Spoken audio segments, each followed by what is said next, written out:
अस्सलाम वालेकुम नाजरीन, मैं हूं आपकी होस्ट युसरा बलोच और आप देख रहे हैं रोही एट 10। आज की ये सुबह एक सफारतकारी के मोड़ की अक्कासी करती है, जहां इस्लामाबाद एक मुतवाज़िन और ज़िम्मेदार किरदार अदा करते हुए दोनों जानिब से कोशिश कर रहा है कि सिचुएशन को काबू किया जाए और दोनों फ़रीक़ैन को करीब लाया जाए। ईरान और अमेरिका के इशू के ऊपर अभी तक की जो स्टेटमेंट्स आ रही हैं, जो सिचुएशन चल रही है, दोनों जानिब से चैलेंजेस बेशुमार हैं और बयानात भी काफ़ी सख्त आ रहे हैं और शराइत भी काफ़ी सख्त हैं। देखना ये कि दोनों फ़रीक़ैन क्या टेबल पर आन करीब बैठते हैं इस्लामाबाद में या नहीं। दुनिया की नज़रें भी इस वक्त इस्लामाबाद के ऊपर हैं। आया इस्लामाबाद कोई अमन की कोशिश में कामयाब होता है या ये सफारतकारी जो है कामयाब नहीं हो पाती और दूसरी जानिब मज़ीद ये तनाज़ा शिद्दत अख्तियार करता है। इस पर आज हम बात करेंगे, क्योंकि ईरान एंड अमेरिका के इशू की वजह से पूरी दुनिया बहुत ज़्यादा अफेक्ट हो रही है। तेल की प्राइसेस भी काफ़ी पीक पे चली गई हैं और बहरान के दहाने पे ये दुनिया ठहरी हुई है। तो आज हम इस मौजू पर गुफ्तगू करेंगे। हमारे साथ मौजूद हैं डॉक्टर कुरत उलैन और HOD हैं एमर्सन यूनिवर्सिटी में IR डिपार्टमेंट की। मैडम, आपको वेलकम करते हैं। Thank you. कैसी हैं आप? अल्लाह का शुक्र है, ऑल फाइन अल्हम्दुलिल्लाह जी। और उसके साथ हमारे रिपोर्टर शकील सुल्तान मौजूद हैं, उनसे भी इस पर गुफ्तगू करेंगे। शकील, आपको वेलकम करते हैं। जी, थैंक यू। कैसे हैं शकील? अल्हम्दुलिल्लाह, मैं ठीक हूँ। ओके मैडम, पाकिस्तान की सफारतकारी का आप क्या देखती हैं कि सबसे बड़ा चैलेंज इस वक्त क्या है? देखिए, इस वक्त पाकिस्तान की जो डिप्लोमेसी है उसका सबसे बड़ा जो चैलेंज समझ में आ रहा है रीजनल ग्लोबल लेवल पे, वो ट्रस्ट डेफिसिट है।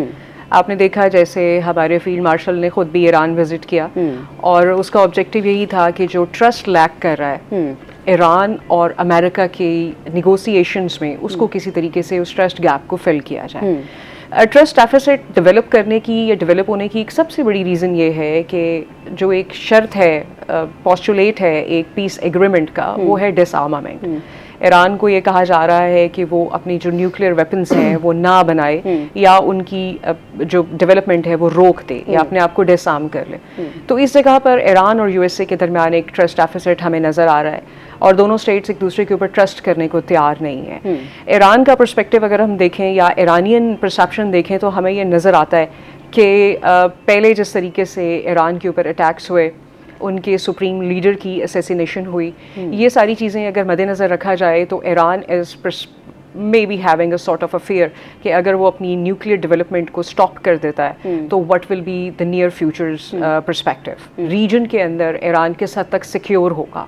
तो ये एक रीज़न है जो मुझे लग रहा है कि पाकिस्तान की डिप्लोमेसी के लिए एक बहुत बड़ा चैलेंज है कि how they are going to bring both of the states on the same page.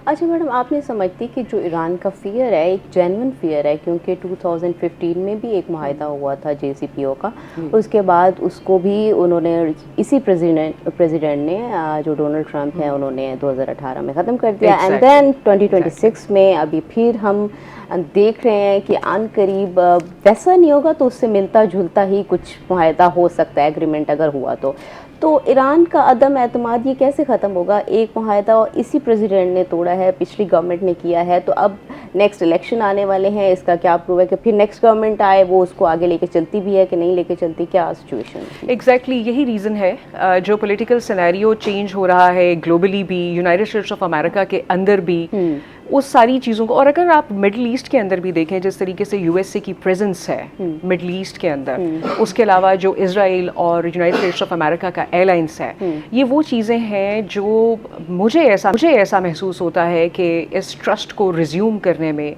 एक बहुत बड़ा बैरियर है। और जैसे आपने खुद जिक्र किया कि 2018 के अंदर they already went into an agreement and then later on they just cancelled the agreement. तो हम लोग इंटरनेशनल रिलेशंस में एक टर्म यूज़ करते होते हैं, there are no friends and foes in international politics, ठीक है। So when the national interest of the state comes, तो स्टेट उस वक्त अपने नेशनल इंटरेस्ट को देखती है।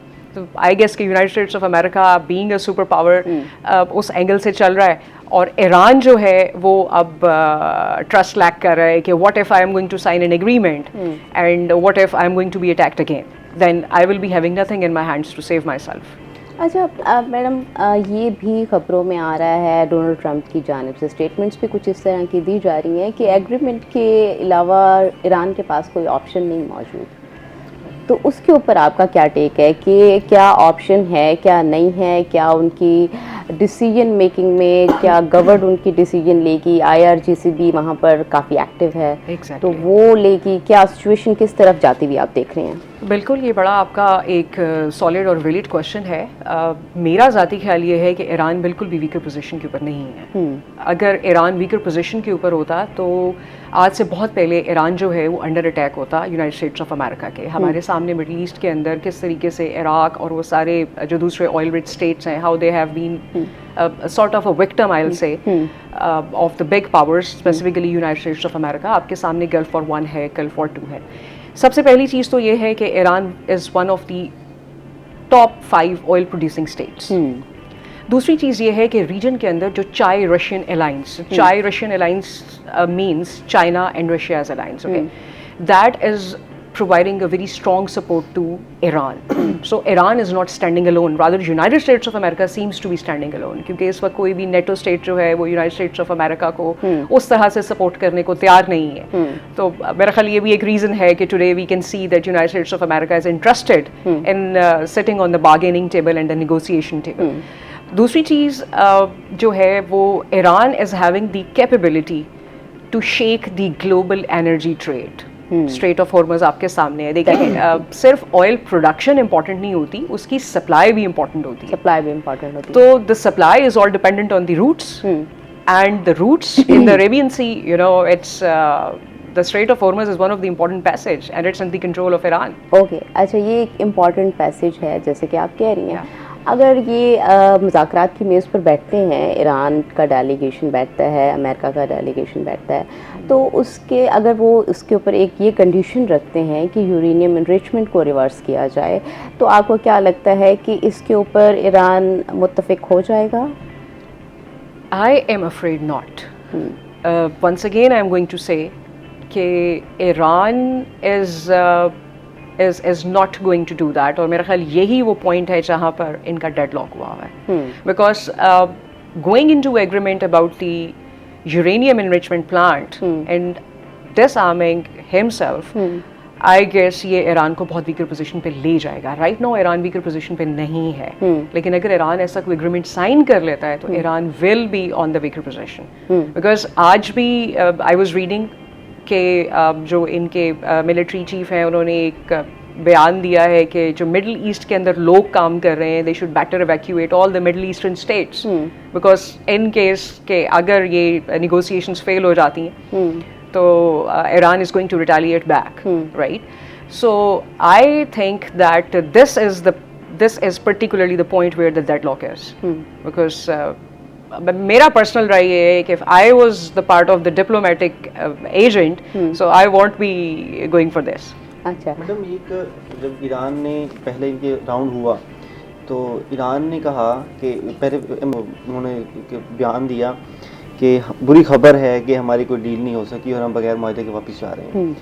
ईरान ने बयान दिया कि इनके जो कंडीशंस थी वो बड़ी गैर माकूल और बड़ी नामुनासिब थी।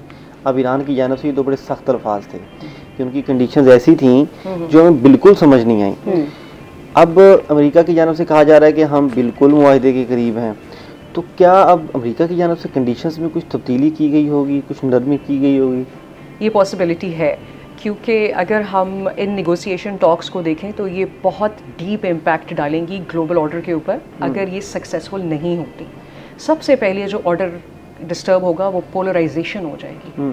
और अगर हम लोग हमारी इंटरनेशनल रिलेशंस की हिस्ट्री की तरफ जाएं तो आप देखिए कि वर्ल्ड वॉर 1 के अंदर पूरी दुनिया वॉर में बिल्कुल ऐसे ही इंडल्ज हुई थी। एक स्टेट का दूसरे स्टेट के साथ एग्रीमेंट था, एक स्टेट दूसरे को बचाने के लिए आया। अगर ये नेगोशिएशंस फेल हो जाती हैं तो दुनिया एक ऐसी पोलराइजेशन की तरफ चली जाएगी जो मजीद वॉर के अंदर हमें इंडल्ज करेगी। पूरा यूरोप उसके इन्फ्लुएंस में आ जाएगा। तो देयर इज़ अ पॉसिबिलिटी कि यूनाइटेड स्टेट्स ऑफ अमेरिका ने कोई थोड़ा बहुत लिवरेज जो है वो दिखाया हो। और अच्छा, ये फील हो रहा है आपको उनके बयानात से? फिर जंगबंदी की तोसी के बारे में भी कहा गया और उसमें कहा गया कि आसिम मुनीर और शहबाज शरीफ की जानिब से कहीं ना कहीं नज़र आ रहा है कि अमेरिका एक तो अकेला है, वेस्टर्न पावर्स ने भी उनका साथ छोड़ दिया है। फिर मार्को रूबियो के स्टेटमेंट्स भी आ रहे थे नेटो के ऊपर। तो वहाँ से जाहिर यही होता है कि इस वक्त जो अमेरिका ने ईरान को थोड़ा सा इजराइल के कहने पे अंडर एस्टिमेट कर लिया था। क्या ये तासुर मिल रहा है? एग्जैक्टली देखिए, ईरान और यूनाइटेड स्टेट्स ऑफ अमेरिका में बहुत ज़्यादा डिफरेंस है। अगर हम यूनाइटेड स्टेट्स ऑफ अमेरिका के वॉरफेयर के तरीक़ों को देखें तो वो टोटली डिफरेंट है। Usually proxy warfare, drones, use of the air force, use of the ICBMs and all that. While on the other hand अगर आप ईरान का वॉरफेयर का तरीका देखें तो वो टोटली डिफरेंट है। तो अगर United States of America Iran के साथ लैंड वॉर पे आ जाता है तो ये यूनाइटेड स्टेट्स ऑफ अमेरिका के लिए एक बहुत बड़ा थ्रेट होगा। और एक चीज़ हमेशा याद रखिएगा कि जिस वक्त आप अपनी फ़ौज लैंड पे उतारते हैं तो आप पहले वहाँ पर जो कंडीशंस और इन्वायरमेंट है वो अपनी आर्मी के लिए फिजिबल करते हैं, जैसे इराक के केस में हुआ। तो yes, there is a possibility कि Iran, the war has been started under the pressure of Israel, but now United States of America is trying her level best to be on the negotiation table. उसकी एक reason है जो मुझे समझ में आती है एज एन एनालिस्ट। देखें, ये सिर्फ एक वॉर नहीं है, ये एक ऐसी वॉर है जो सोशल, इकोनॉमिक और पॉलिटिकल इम्पैक्ट्स पैदा कर रही है। जस्ट टेक एन एग्जाम्पल कि अगर ये वॉर ख़त्म नहीं होती और मिडल ईस्ट में क्या होता है कि लाइक द वॉर कंटिन्यूस, जैसे मैंने आपको भी बताया कि दे आर सेइंग कि evacuate the Middle East, where the millions of people go, they'll go to Europe. Then what will be the impact?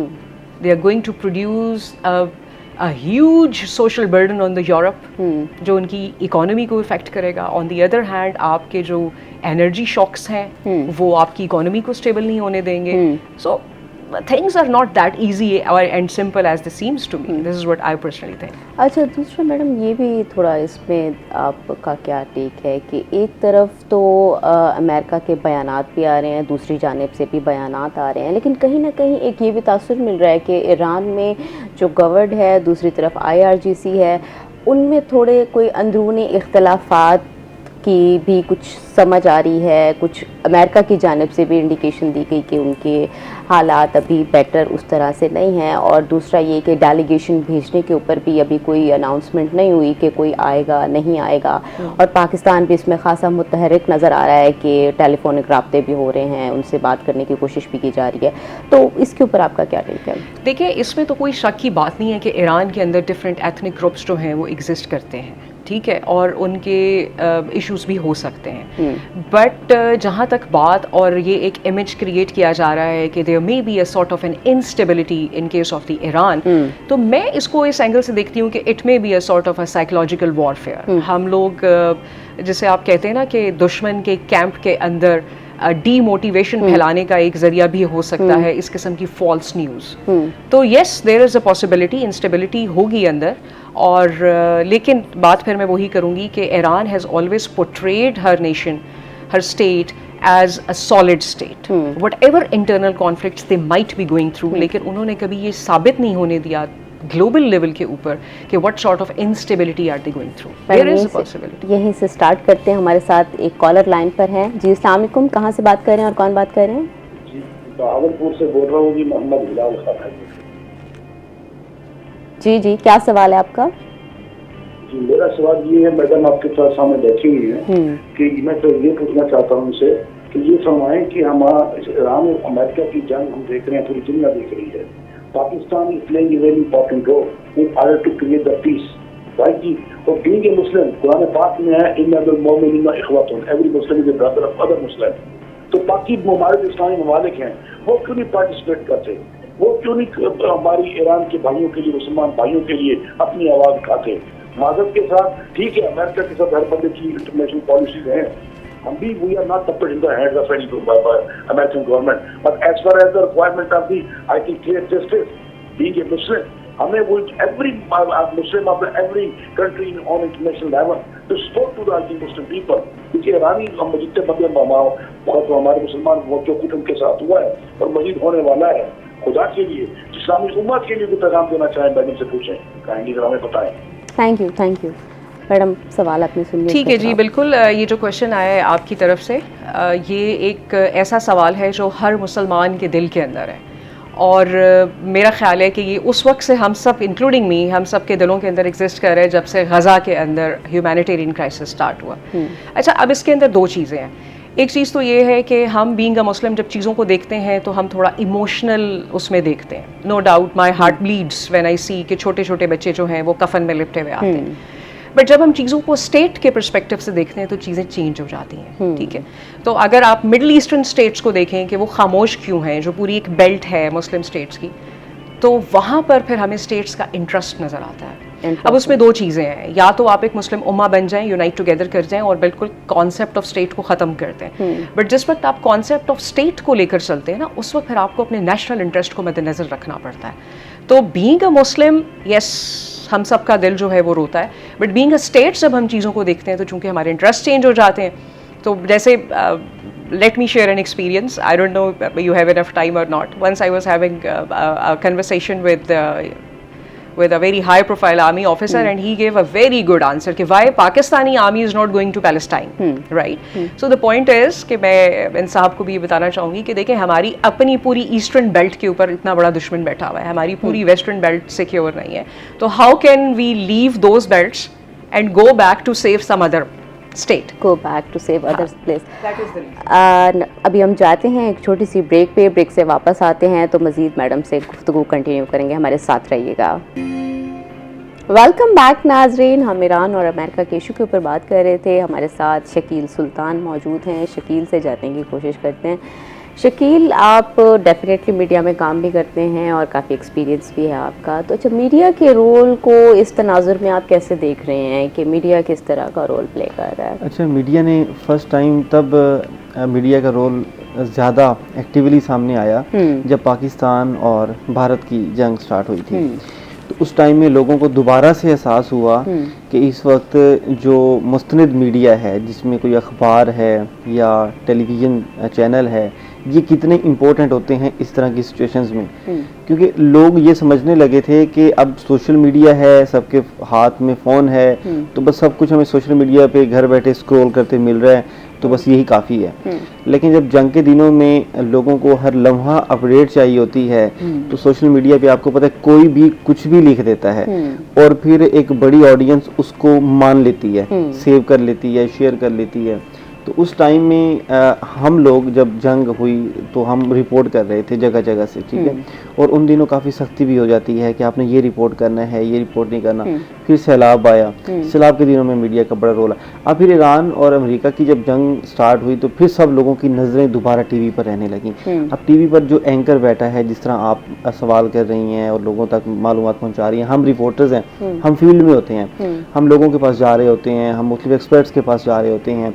और उसके अलावा फिर एक जो मीडिया पर्सन होता है, उसका चीज़ों को लोगों तक पहुंचाने का तरीका आम लोगों से थोड़ा मुख्तलिफ होता है। मुख्तलिफ वेबसाइट से डाटा उठाना और पता होता है कि उसको कहाँ से एक मुस्तनिद डाटा मिल सकता है।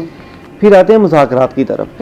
तो अब मुज़ाकरात में पाकिस्तान जो है वो सालसी का किरदार अदा कर रहा है। तो ये सबसे इम्पोर्टेंट था कि पाकिस्तानी कौम जो है वो हर लम्हा जानना चाहती थी कि इस वक्त बात कहाँ तक पहुँची है। और फिर ऐसा होता है कि जब कोई एक कंट्री कहीं कोई रोल प्ले कर रहा है तो अनफॉर्चुनेटली पूरी कौम उसको पॉजिटिवली नहीं ले रही थी। उसमें कुछ ना कुछ तबके ऐसे भी बैठे होते हैं जो उसमें कोई ना कोई नेगेटिव बात भी कर रहे होते हैं। तो इस दौरान मीडिया का किरदार बड़ा अहम होता है, क्योंकि जब अमेरिका के डेलीगेशन ने बात की, उनकी बात के दो हिस्से थे। पहले उन्होंने ये कहा कि अच्छी खबर ये है कि हम बराह रास्त ईरान के साथ बैठे हैं टेबल पर। दूसरी उन्होंने बात की कि बुरी खबर ये है कि हम किसी मुआहदे पर नहीं पहुंच सके, हम वापस जा रहे हैं। अब यहाँ पे मीडिया का सामने किरदार बड़ा इंपॉर्टेंट है कि मीडिया इन दोनों उसके इस बयान को कौन से हिस्से को ज़्यादा लेके आता है। अब अगर हम सिर्फ इस बात को लेके चलते, बार बार रिपोर्ट करता मीडिया, शोज होते कि बुरी खबर ये है कि हम पाकिस्तान से वापस जा रहे हैं वो भी बगैर डील किए, तो बड़ा नेगेटिव इम्पैक्ट जाता। दूसरी तरफ अच्छी खबर ये है कि हम पाकिस्तान के ज़रिए ईरान के साथ बैठे और हमने इस पर बात की। तो इस वक्त में मीडिया का बड़ा इंपॉर्टेंट रोल चल रहा है अवाम की जहन साजी करने में, अवाम तक मालूमात पहुंचाने में। और सबसे बड़ी बात, अब अगर जंगें जहाँ ज़मीनी जंगें होती हैं, रास्ते रोके जाते हैं, वहाँ पे मीडिया के ज़रिए भी जंग लड़ी जाती है। किस चीज़ की जंग? बयानात की जंग, ठीक है। और एक ट्रंप एक ट्वीट करता है, उसने ट्वीट कर दिया, आम लोग उसको सिर्फ एक सिंपल ट्वीट लेते हैं, लेकिन जो एक media person TV talk show हो रहा होता है वो उस ट्वीट के बैकग्राउंड में जाते हैं, फ्यूचर में उसके इम्पैक्ट्स पर जाते हैं। तो इस वक्त मीडिया जो चीज़ पोर्ट्रे करेगा सही तरीके से वही आवाम तक जाएगी, और यहीं से ही आवाम में बेचैनी पैदा करनी है वो बेचैनी पैदा कर दो, आवाम को अगर पॉजिटिव चीज़ दिखानी है वो दिखा दो। तो इस वक्त में ज़रूरी ये है कि आवाम भी उन्हीं टीवी चैनल्स की तरफ देखे, उन्हीं वेबसाइट्स की तरफ देखे जो मुस्तकिल खबर जारी करते हैं, ना कि उनकी तरफ जो सोशल मीडिया हैं और जिनका कोई अपना मतलब उसको मुस्तरद नहीं कह सकते उनकी खबरें जो हैं वो भी अवाम में बेचैनी पैदा करती हैं। अब ईरान के वफद ने भी आना है, अमेरिका का वफद भी आ रहा है, तो फिर इस्लामाबाद की सिक्योरिटी वो रिपोर्ट करना बड़ा अहम काम होता है क्योंकि इस्लामाबाद बंद कर दिया तो लोग हुकूमत को गालियां दे रहे होते हैं जी इस्लामाबाद बंद कर दिया, जी ये कर दिया, वो कर दिया, मसाइल पैदा हो गए। भाई आपके पास आलमी ताकतें इकट्ठी हो रही हैं, ठीक है, इतना बड़ा मतलब एक मार्का होने जा रहा है पाकिस्तान में, तो सिक्योरिटी तो वैसे देखनी पड़ेगी, ठीक है। तो यहाँ पे लोग एक गलत खबरें फैला रहे होते हैं, हुकूमत को तनकीद कर रहे होते हैं, लेकिन हुकूमत को देखना है कि सिक्योरिटी उन्हें बेहतरीन देनी है। तो इस दौरान वो मीडिया चैनल्स जो मुस्तनिद हैं वो तो ऑफ कोर्स हुकूमत की दी गई पॉलिसी के मुताबिक रिपोर्ट करेंगे, लेकिन वहीं पे कुछ ऐसे भी हैं जो इन चीज़ों को नेगेटिव कर रहे होते हैं। तो आवाम को चाहिए उस तरफ ना जाएं, ठीक है, बदअमनी ना फैलाएं, लोगों में बेचैनी ना फैलाएं, ठीक है, एक नेगेटिव रोल प्ले ना करें, क्योंकि मीडिया अगर कोई दूसरे कंट्री में बैठा है तो पाकिस्तान में क्या हो रहा है वो तो उसने मीडिया के थ्रू ही देखना है ना। आप कभी भी बीबीसी की रिपोर्ट्स देखें, उनका जो स्टाइल है काम करने का, वो जब आवाम की राय लेते हैं तो वो मुख्तलिफ इम्पोर्टेंट पोस्ट पर जाके लोगों के कमेंट्स पढ़ते हैं, उनमें से इम्पोर्टेंट कमेंट उठा के वो अपनी रिपोर्ट में शामिल करते हैं। तो यहाँ अगर पाकिस्तान में बैठे अगर आप पाकिस्तान के रोल पर कोई नेगेटिव कमेंट कर रहे हैं तो कहीं ना कहीं दुनिया देख रही है उसे। तो यहाँ ज़रूरत ये है कि हम पाकिस्तान की सफारतकारी को बतौर कौम हम भी इसको पॉजिटिव देखें और पॉजिटिव रिपोर्ट करें। अब इस टाइम ईरान का मीडिया है वो किस अंदाज में रिपोर्ट कर रहा है, वो ईरान की खुद मुख्तियारी खुददारी इस तरह से रिपोर्ट कर रहा है और अमरीकी मुतालबे मुस्तरद करता दिखाई दे रहा है, जबकि जो अमेरिकी मीडिया है वो रिपोर्ट कर रहा है कि हम मुआहदे के करीब हैं, हम मुआहदे के करीब हैं, हम ईरान के साथ ये कर लेंगे, ईरान की ये चीज़ रोक लेंगे। तो मीडिया ये जो एक राय बना रहा है, ईरानी है, पाकिस्तानी है और अमेरिका है, जहाँ हम टेबल पे बैठ के बात कर रहे हैं वहीं हम मीडिया पे भी बात कर रहे हैं, तो वो भी कहीं ना कहीं रोल प्ले कर रहा है। तो मीडिया का हमेशा ही ऐसे मामलात में बड़ा अहम रोल रहा है। डिपेंड ये करता है कि आप उसको नेगेटिव लेके चलती हैं या पॉजिटिव लेके चलती हैं। पॉजिटिव लेके चलते हैं। अच्छा शकील, दूसरा मैं ये भी पूछना चाहूँगी आपसे कि आप किस तरह से देख रहे हैं कि ये जो मुज़ाकरात हो रहे हैं क्या ये मंतकी अंजाम तक पहुँचेंगे, अमन की तरफ जाएंगे, या मज़ीद ये तनाज़ा शिद्दत अख्तियार करेगा, एस्केलेशन की तरफ चला जाएगा, जंग के होने के इम्कानात कितने % आपको लग रहे हैं, क्या चांसेस क्या हैं आपके मुताबिक? अच्छा, ये मुज़ाकरात लोग ये समझ रहे हैं, अगर हम आम लोगों की बात करें, क्योंकि हम रिपोर्टर्स हैं, बिल्कुल हम आम लोगों में जाके बैठते हैं, उनकी राय लेते हैं, उनकी सॉर्ट्स लेते हैं। लोगों जब पहले दिन ना मुज़ाकरात पहला राउंड जो है वो ख़त्म हुआ तो मैं सोशल मीडिया पे कमेंट्स पढ़ रहा था और लोगों की राय ले रहा था। लोग कहते थे, जिस तरह पंजाबी में कहते हैं, बस चंगा होया, मतलब यही होना था, पाकिस्तान यही कर सकता है, ठीक है। देखिए, ये कोई दो घर के दरमियान या मियाँ बीवी के दरमियान सुलह का काम नहीं है, ये आलमी ताकतों के दरमियान, ठीक है, एक मुआहदे का काम है। सुलह तो बाद की चीज़ है, एक मुआहदे का काम है। इन्होंने सुलह भी नहीं करी, चलो ठीक है जी, जब भी डालो मामला ख़त्म, ऐसा भी नहीं है। बड़े हाई लेवल के उनके मुआहदे होने हैं, तो चीज़ें फौरी नहीं हो सकती। ऐसा नहीं है कि आप पहली दफ़ा टेबल पे बैठे, उन्होंने मुतालबात रखे, इन्होंने रखे, मान गए। स्टेप बाय स्टेप चीज़ें होंगी, ठीक है। पहला राउंड हुआ, वो ख़त्म हुआ, थोड़ी सी मायूसी हुई, ठीक है, लेकिन फिर पाकिस्तान एक्टिव रहा, दोनों कंट्रीज़ के दरमियान पैगामात जो है वो करवाते रहे, और दोनों हमारे फील्ड मार्शल और वज़ीर आज़म ने फौरी दौरे पर भी निकले, ठीक है, मुख्तलिफ कंट्रीज़ के, तो वहाँ से कुछ इशारे मिलते गए उन्हें। फिर हम दूसरे राउंड की तरफ आए। अगर हम दूसरे राउंड की तरफ आ रहे हैं तो उम्मीद है ये पहले राउंड से कुछ बेहतर होगा, ठीक है, और हम उम्मीद कर रहे हैं कि कुछ पॉजिटिव रिजल्ट्स ही आएंगे। लेकिन एक बात कि अगर नहीं आते तो, जिस तरह मैडम ने स्टार्ट में ही कहा, अगर रिजल्ट्स नहीं आते तो भी एक पाकिस्तान के लिए भी कुछ चीज़ें जो हैं वो ठीक नहीं होंगी। लेकिन हम उम्मीद कर रहे हैं कि दूसरा राउंड कहीं ना कहीं कोई पॉजिटिव रिजल्ट्स लेके आएगा। अच्छा शकील, मैंने ये देखा है बहुत सारे न्यूज़ में भी और जगहों पे तज्ज़ियाकार इस तरह का कोई बयानात दे रहे होते हैं कि जो पहला राउंड है वो नाकाम हो गया। क्या आपको लगता है कि एक दिन का प्रोसेस था, कि एक दिन में एग्रीमेंट पॉसिबल था, या मुमकिन नहीं है? 2-3 राउंड्स होते हैं जब इस तरह की टॉक्स हो रही होती हैं, एक दिन में चीज़ें पॉसिबल नहीं हो पाती। अच्छा, ये जो लफ्ज़ है ना नाकाम, अगर कोई भी तजियाकार, मैं तो अभी जूनियर हूँ, मैडम जिस तरह ज़्यादा इल्म रखती हैं, हमारे कुछ सीनियर्स बैठे हैं, मेरा ख्याल है मुज़ाकरात को नाकाम तो नहीं कहना चाहिए, ठीक है। हम ये कह सकते हैं कि वो बगैर, जिस तरह उन्होंने खुद अल्फाज इस्तेमाल किया कि हम किसी मुआहिदे तक नहीं पहुँच सके, ठीक है। लेकिन नाकाम कहना और पाकिस्तान कुछ ना कर पाया, इनके दरमियान पाकिस्तान कर पाया है। पाकिस्तान ने दोनों को इकट्ठा किया है, दोनों एक टेबल पे आके बैठे हैं। वो ममालिक जो एक दूसरे को तबाह करने के दाने पर खड़े थे, वो एक कंट्री में जाके टेबल पर बैठे हैं और बात कर रहे हैं। ये बहुत बड़ी कामयाबी थी पाकिस्तान की सफारतकारी की। लेकिन नाकाम होना, ये ऐसा नहीं हम कह सकते। और पाकिस्तान की सफारतकारी सालसी इतनी कामयाब रही कि दोनों हमारे जो वज़ीर आज़म हैं और मार्शल हैं, ये फिर भी इस पर वर्क करते रहे, पसे पर्दा काम चलता रहा। तो अब दोबारा फिर ये दोनों को टेबल पे लाने जा रहे हैं, ठीक है। लेकिन स्टेप बाय स्टेप चीज़ें होंगी, ये एक दिन का काम भी नहीं है, ठीक है, काम भी नहीं। जो पहला राउंड था मुज़ाकरात का, वो भी तवील था, और उम्मीद किया जा रहा है कि जो ये राउंड है ये भी काफ़ी तवील होने वाला है। लेकिन ये चीज़ें फौरी नहीं हो सकती, इन पर टाइम लगेगा, क्योंकि इस वक्त जो मुतालबात हैं, वो एक तरफ से जो मुतालबात किए जा रहे हैं, जिस तरह स्टार्ट में हमने बात की उनकी यूरेनियम इनरिचमेंट्स की और आबना हर्मज़ की और दीगर चीज़ें हैं, तो ईरान भी तो बहुत जल्दी गिव अप नहीं करेगा ना, गिव अप नहीं, ठीक है। उन्होंने अपनी बका भी देखनी है, उन्होंने अपनी पोजीशन भी देखनी है। तो खैर, हमें पाकिस्तान की जो इस वक्त क़यादत रोल प्ले कर रही है सिविलियन की, वो दूसरा आर्मी भी काबिल तारीफ है। इंशाल्लाह वो बेहतर रिजल्ट्स लेके आएंगे, बेहतर रिजल्ट्स लेके आएंगे। अभी हम जाते हैं छोटी सी ब्रेक पे, ब्रेक से वापस आते हैं तो मज़ीद गुफ्तगू यहीं से कंटिन्यू करेंगे, हमारे साथ रहिएगा।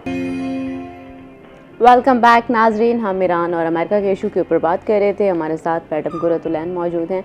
मैडम, अच्छा, अगर मुज़ाकरात नाकाम हो जाते हैं या किसी हल तक नहीं पहुंच पाते, तो उसके बाद क्या होगा? ये अहम सवाल है कि उसके बाद क्या होने वाला है। हाँ, देखिए, अगर ये निगोसिएशंस इस बार सक्सेसफुल नहीं होती तो ये बहुत ड्रास्टिक इन्फ्लुएंस प्रोड्यूस करेंगी, और ये इन्फ्लुएंस सिर्फ पॉलिटिकल या स्ट्रेटेजिक ग्राउंड्स पे नहीं होगा, ये सोशल ग्राउंड्स पे भी होगा और इकोनॉमिक ग्राउंड्स पे भी होगा। Let's take the example, social grounds के ऊपर एक ह्यूमैनिटेरियन क्राइसिस आ जाएगा और रिफ्यूजी क्राइसिस की तरफ भी जाएगा। आप जिस तरह से, आपको शायद वो एक वीडियो याद हो जिसमें एक बच्चा औंधे मुंह समंदर के ऊपर पाया गया जब लेबनान वगैरह में जंग हुई, तो ये सारा रिफ्यूजी क्राइसिस यूरोप के ऊपर बर्डन क्रिएट कर सकता है। ह्यूमैनिटेरियन क्राइसिस इटसेल्फ के जो इतने हाई लेवल के ऊपर किलिंग्स हो रही हैं, वो एक ग्लोबल पीस के ऊपर और ग्लोबल स्टेट्स के रोल के ऊपर एक क्वेश्चन रेज कर सकती हैं कि व्हाई दीज किलिंग्स। उसके अलावा आप देखें, एनर्जी शॉक्स की तरफ हम चले जाएंगे, एनर्जी प्राइस हाइक्स बहुत ज़्यादा होने लग जाएंगी। फिर ग्लोबल जो आपकी नेवल जो ट्रेड है, जहाँ से आपकी सारे एनर्जी रूट्स हैं, दे आर वेरी इंपॉर्टेंट, उनके ऊपर जंग शुरू हो जाएगी और इकोनॉमिक इंस्टेबिलिटी आ जाएगी। जो इतना इंफ्रास्ट्रक्चर मिडल ईस्ट के अंदर बर्बाद हो गया है, ईरान के अंदर बर्बाद हो गया है या पूरे खित्ते में बर्बाद हो गया है, उसकी रिकन्स्ट्रक्शन में स्टेट्स को सालों लग जाएंगे। और ये इम्पैक्ट सिर्फ मिडल ईस्ट या साउथ एशिया तक महदूद नहीं रहेगा, ये यूरोप तक भी जाएगा। और even I can personally see that it is going to influence a very drastic impact on United States of America. Even जो ट्रंप की गवर्नमेंट है, अभी शकील सुल्तान बात कर रहे थे रोल ऑफ मीडिया के ऊपर कि किस तरीके से अमेरिकन मीडिया जो है पॉजिटिवली हर चीज़ को पोर्ट्रे कर रहा है। तो yes, media plays an important role, लेकिन अवाम क्या सुनना चाहती है और क्या आपका ऑब्जेक्टिव है उस इमेज से, तो ये बहुत फिर the most important thing what I see is that world will move towards more polarisation.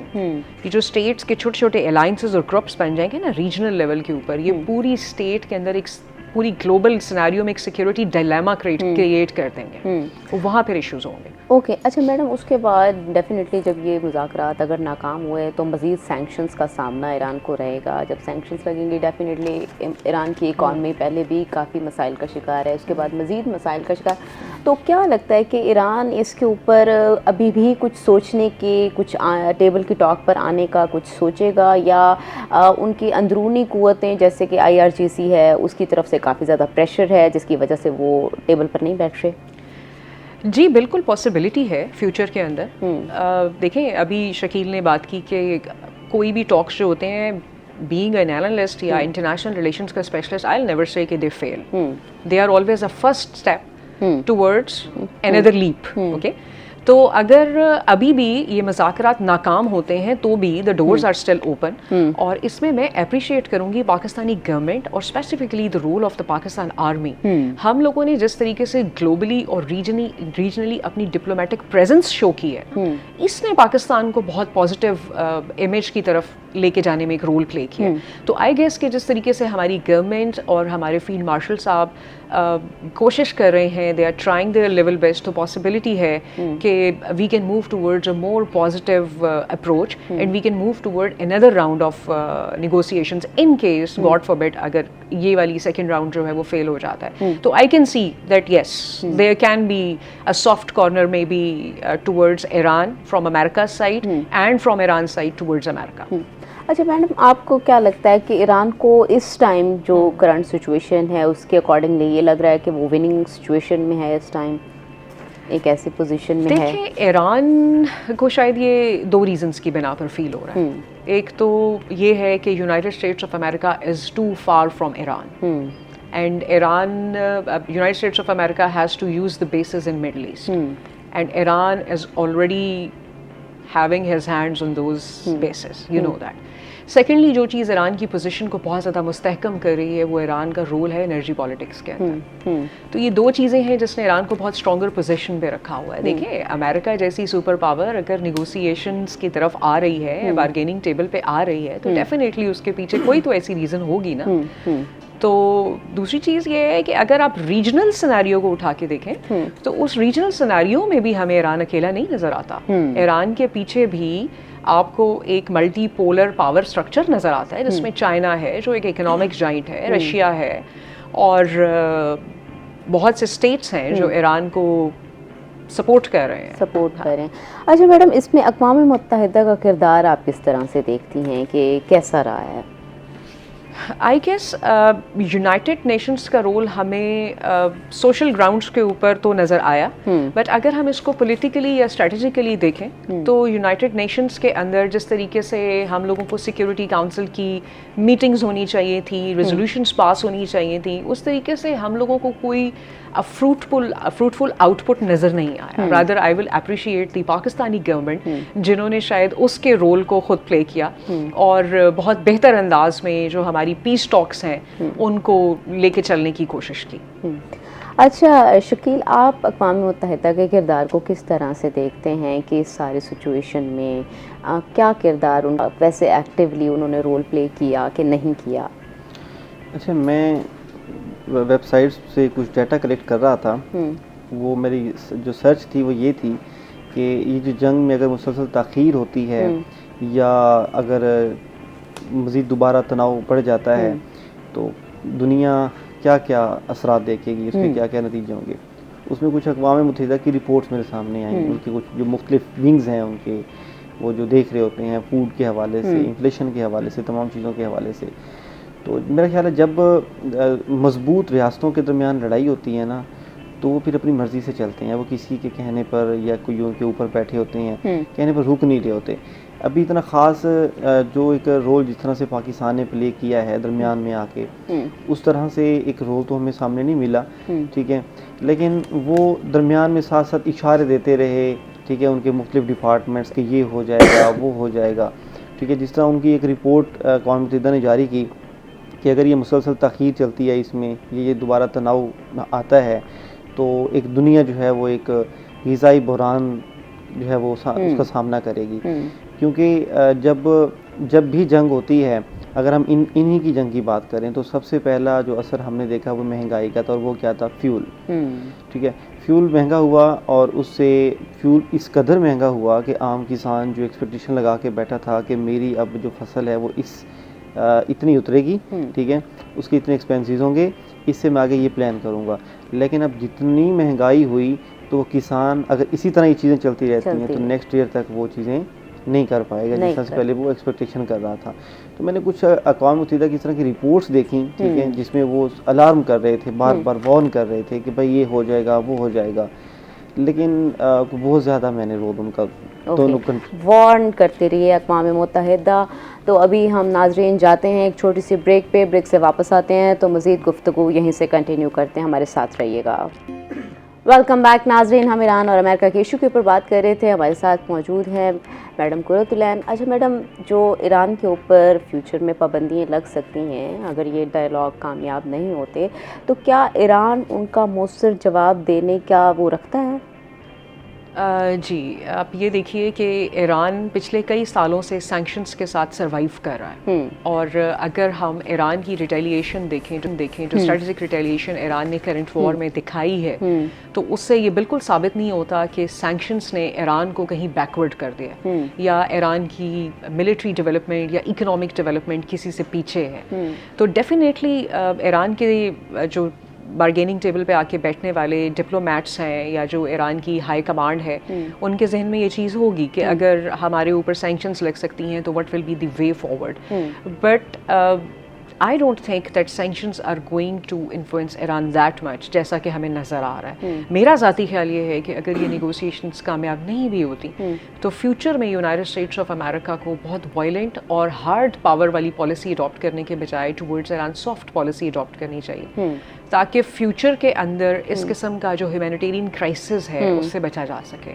Okay अच्छा मैडम, क्या ये तनाज़ा अभी लग रहा है कि तवील मुद्दती जंग में तब्दील हो रहा है?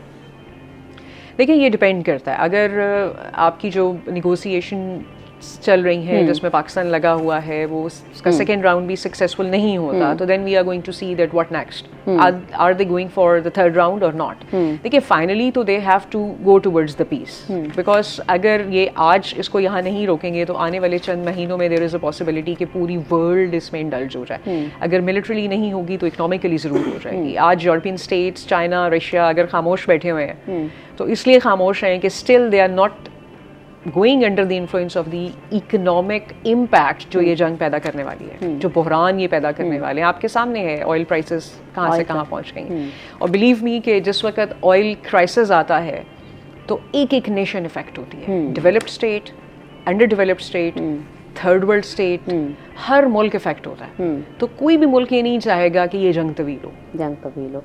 अच्छा मैडम, इसको आप किस तरह से देखती हैं कि अगर ये मुतालबा रखा जा रहा है कि यूरेनियम इनरिचमेंट को रिवर्स किया जाए, और दूसरी जानिब ईरान डेफिनेटली एक काफ़ी अरसे से उनका स्टांस है इसके ऊपर, वो सैंक्शंस भी बेयर कर रहे हैं और ये सारा कुछ, कि ईरान को अब अपने आप को मौशी तौर पर ज़्यादा मजबूत नहीं करना चाहिए, इतने साल की सैंक्शंस बर्दाश्त की, और स्ट्रेट ऑफ हॉर्मुज़ जो है वो एक इम्पॉर्टेंट पैसेज है, तो उसको मेरे ख्याल में उनके जो इनरिचमेंट है उससे तो ज़्यादा मजबूत उनका स्ट्रेट ऑफ हॉर्मुज़ है। जी, अगर स्ट्रेटजिकली देखें तो यस इट इज़, बिकॉज मैंने आपको भी बात की कि उन्होंने पूरी दुनिया को कंट्रोल स्ट्रेट ऑफ हॉर्मुज़ से करके दिखा दिया। देखिए, आप सेंट्रल एशियन स्टेट्स को देखें ना, they are rich in oil reserves, लेकिन उनकी इंपॉर्टेंस मिडिल ईस्टर्न स्टेट्स ऐसी नहीं है क्योंकि वो लैंड लॉक्ड है। तेल मौजूद है लेकिन दुनिया तक कैसे पहुंचाना है इटसेल्फ एक बहुत बड़ा मसला।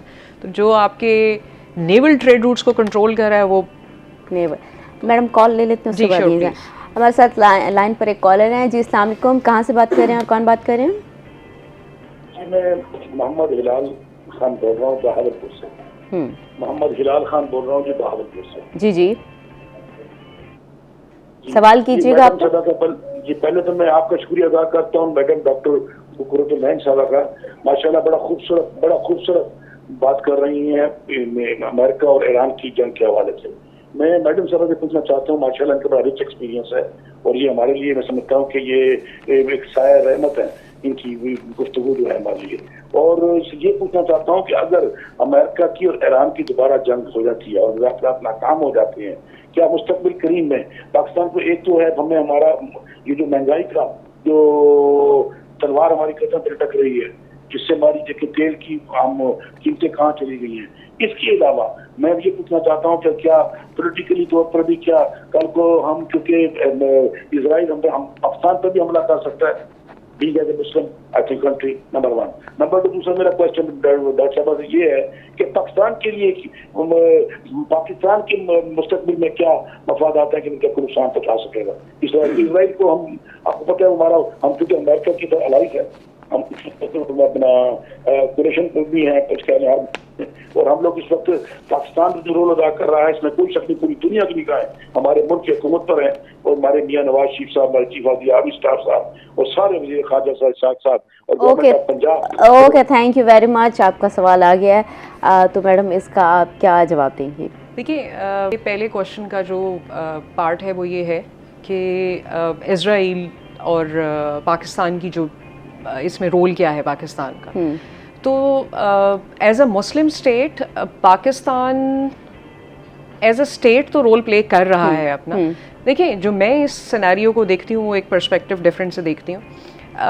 अगर देखा जाए तो ये जंग बेसिकली दो आइडियोलॉजीज़ के दरमियान है। दो आइडियोलॉजी, ठीक है, that is the Muslim and the Christianity. तो हम लोग इसको इंटरनेशनल पॉलिटिक्स में एक नाम देते हैं इंपीरियल क्रूसेड्स का। आज से पहले जब सलीबी जंगें होती थी तो वो होती थी मजहबी इलाकों के ऊपर या रिलीजियस एक्सटेंशंस के ऊपर, एक्सपेंशंस के ऊपर। लेकिन आज जो जंग हमें नज़र आ रही है वो वही दो ग्रुप्स के दरमियान है, बट वो रिसोर्सेज के ऊपर है, इकोनॉमिक रिसोर्सेज के ऊपर है, वहीं दो ग्रुप्स के दरमियान है। मैडम आपका बहुत बहुत शुक्रिया, आपने हमें अपनी कीमती राय से वो किया, और शकील सुल्तान आपका भी बहुत बहुत शुक्रिया, आपने भी हमें अपना टाइम दिया है। नाजरीन, अभी हम जाते हैं एक छोटी सी ब्रेक पे, ब्रेक से वापस आते हैं तो फिर बात करते हैं यहीं से। वेलकम बैक नाजरीन, हम ईरान और अमेरिका के इशू के ऊपर डिस्कशंस कर रहे थे। अभी हमारे साथ स्टूडियो में मौजूद हैं कर्नल बाकिर, इनसे भी करते हैं गुफ्तगू। Sir, welcome to the show. Thank you very much. Sir, कैसे हैं आप? अल्हम्दुलिल्लाह, बिल्कुल ठीक ठाक। सर, किस तरह से देखते हैं सारी सिचुएशन को जो अभी हो रही है, करंट सिचुएशन ईरान अमेरिका की चल रही है, पाकिस्तान भी इसमें खासा एक्टिव है? देखिए, इसमें सबसे बड़ी बात जो है ना, हट धर्मी की है।